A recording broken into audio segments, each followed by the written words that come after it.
sia l'attaccante dell'Udinese più in forma, sono impressioni reali? Ma non lo dovete chiedere a me,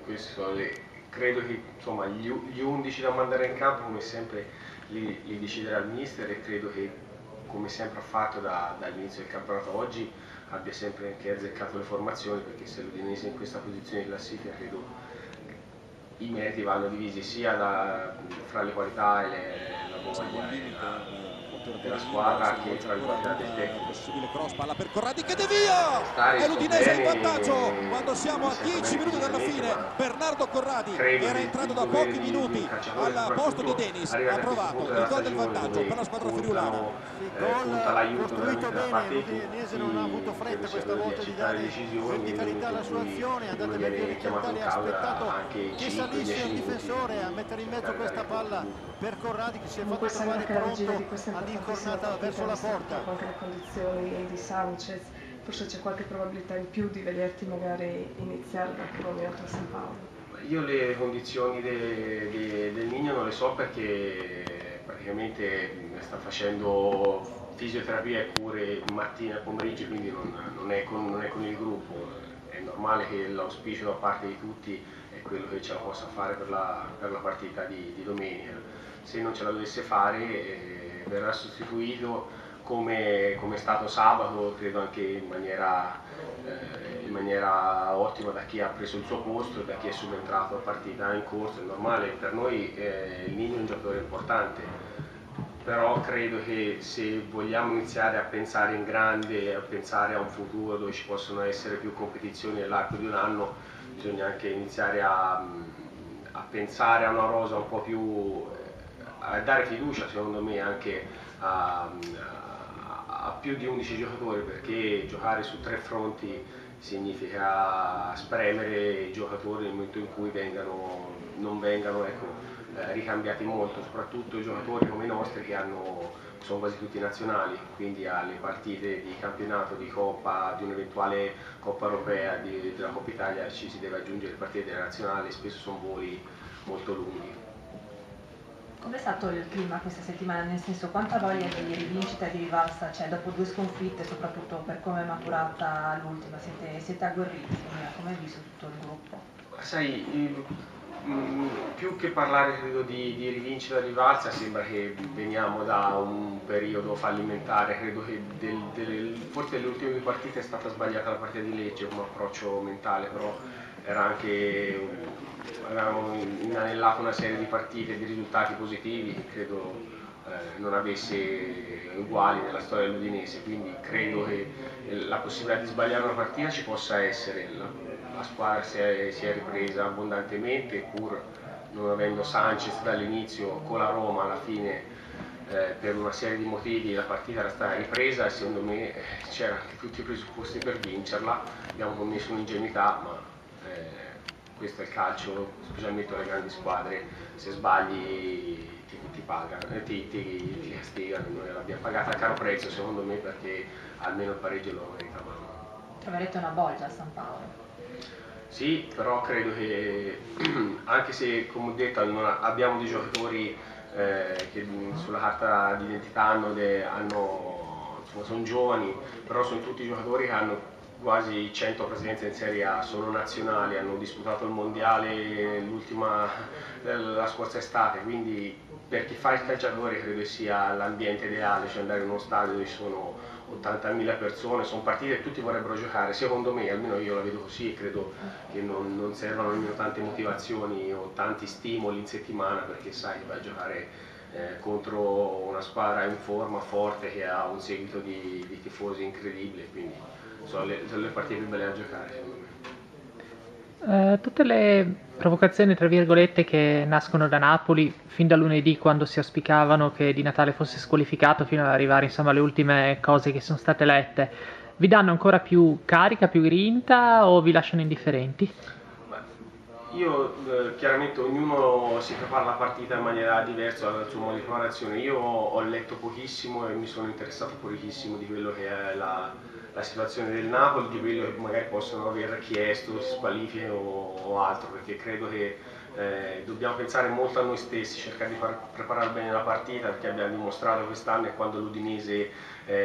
prepara bene la gara e in forma dal punto di vista fisico e messa in campo come lo è sempre stata nelle ultime partite, ha dato filo da torcere a tutti e si è tolta delle grandi soddisfazioni, quindi credo che più che pensare agli altri dobbiamo cercare di preparare bene la partita.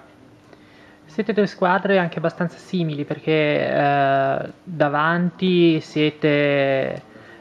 forti entrambe, dietro l'Udinese si è messa a posto nella seconda parte del campionato, all'inizio aveva commesso qualche errore, però dietro ecco, il Napoli sembra ancora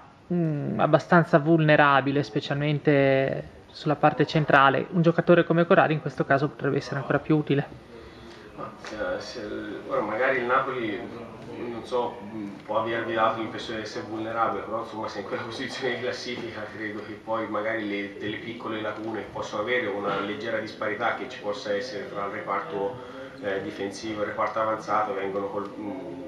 colmate dalla bravura dell'allenatore, da comunque l'atteggiamento mentale di una squadra che vedi soprattutto in casa spinta da questa cornice di pubblico, e hanno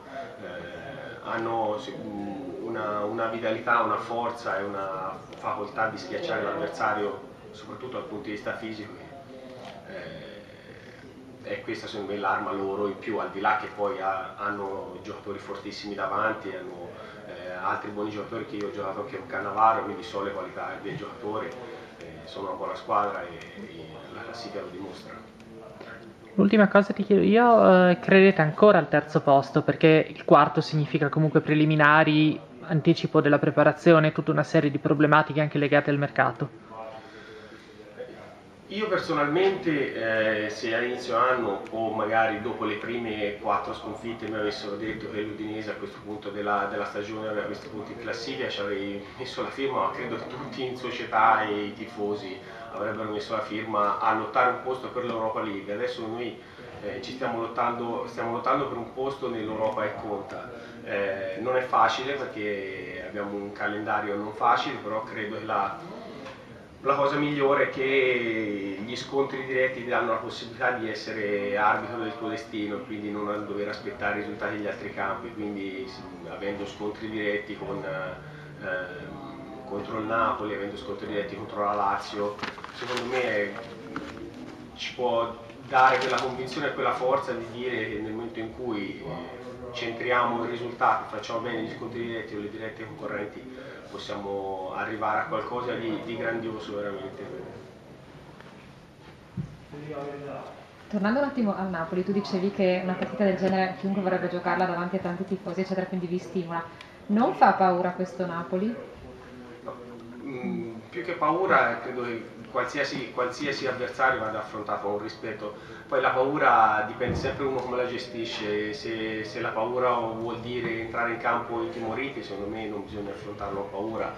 La paura credo sia piuttosto figlia del rispetto di una squadra che sta facendo benissimo e cercare di prepararla in maniera tale di celare al massimo i loro difetti e i loro pregi e cercare di colpirli nel momento in cui si possono trovare in difficoltà, magari quando sono un po' più sbilanciati, lo so, comunque credo la partita il mister la stia già preparando e spero, sono convinto, la preparare bene. Si può dire che la sfida di domenica è tra le due squadre che hanno i due allenatori migliori al momento in questo campionato, quelli che hanno espresso qualcosa di diverso e di migliore? Credo che per gran parte del campionato l'Udinese sia stata la squadra che ha giocato meglio. Non sto parlando degli allenatori. Sì, chiaramente quando una squadra gioca bene vuol dire che l'allenatore ci ha messo il suo, soprattutto alla luce del fatto che l'Udinese dall'anno scorso a quest'anno abbiamo avuto 2 cessioni importanti, che sono state quelle di Pepe e D'Agostino, e abbiamo fatto acquisti di giocatori fra virgolette sconosciuti e poi si sono rivelati acquisti azzeccati, però bene o male la squadra non è cambiata più di tanto, quindi credo il mister abbia inciso tantissimo per quanto ci riguarda. È normale che anche il Napoli sta facendo un campionato egregio e questo credo sia merito gran parte dell'allenatore. Volevo chiederti, la squadra attualmente è abituata a giocare con 2 attaccanti bassi senza le torri. Per voi c'era una difficoltà particolare ad entrare negli schemi di gioco? si vogliono Sì, in effetti la soluzione adottata per quasi tutto il campionato è stata, ecco, di sfruttare la facoltà e le capacità di Sanchez di creare superiorità numerica e la freddezza, la capacità sotto porta di Totò di realizzare anche la mezza palla gol in occasione.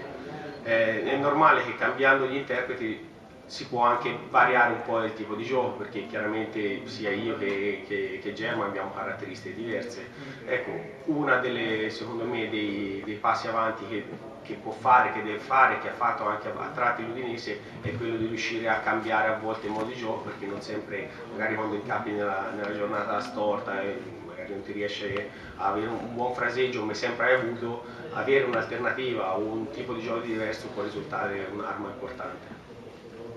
Bernardo, io a Napoli l'ho visto giocare sia con la Lazio che a Bologna.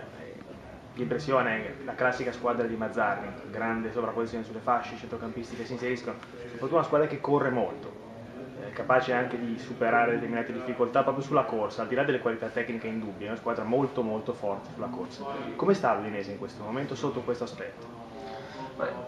Guarda, se la partita di Lecce poteva magari aver suscitato qualche perplessità, che ci può stare anche un calo fisico nell'arco di un'annata, credo che la partita con la Roma poi alla fine abbia dimostrato che comunque la squadra è in salute, che la squadra sta bene, perché abbiamo finito la partita attaccando e facendo una partita gagliarda, quindi come ho detto prima, secondo me la chiave sarà reggere l'impatto fisico della squadra avversaria proponendo le stesse armi che hanno fatto sì che l'Udinese sia in questa posizione di classifica.